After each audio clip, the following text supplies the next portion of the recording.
নেত্রকোনার পূর্বধলা উপজেলার লিপি আক্তার নামের এক গৃহবধূকে গলা কেটে হত্যার দায়ে এক যুবকের মৃত্যুদণ্ডের আদেশ দিয়েছেন আদালত। একই সঙ্গে তাকে 50,000 টাকা অর্থদণ্ড করা হয়েছে।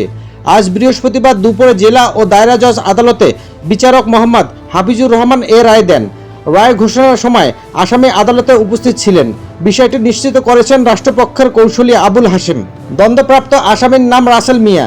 তিনি পূর্বধলা উপজেলা সদরের পশ্চিমপাড়া এলাকার সালাউদ্দিনের ছেলে।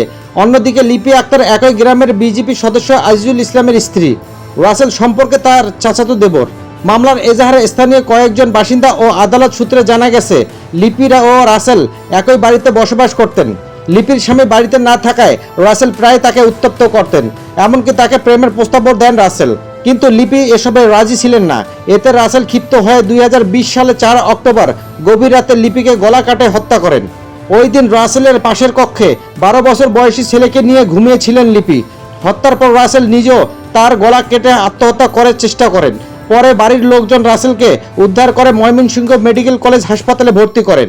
এ ঘটনায় গত 5 অক্টোবর লিপির বড় বোন ফেরদৌসী বেগম বাদী হয়ে রাসেলকে আসামি করে পূর্বধলা থানার একটি হত্যা মামলা করেন। গ্রেপ্তারের পর রাসেল ওই বছরের 11 অক্টোবর নিজের দোষ স্বীকার করে আদালতে 164 ধারা স্বীকারোক্তিমূলক জবানবন্দি দেন। মামলার তদন্ত শেষে পুলিশ 2021 সালে মার্চ মাসে আদালতে অভিযোগপত্র জমা দেন। 15 জন সাক্ষীর সাক্ষ্য শেষে আজ রায় ঘোষণা করা হয়। মামলা পরিচালনায় আসামি পক্ষের আইনজীবী ছিলেন আনিসুর রহমান।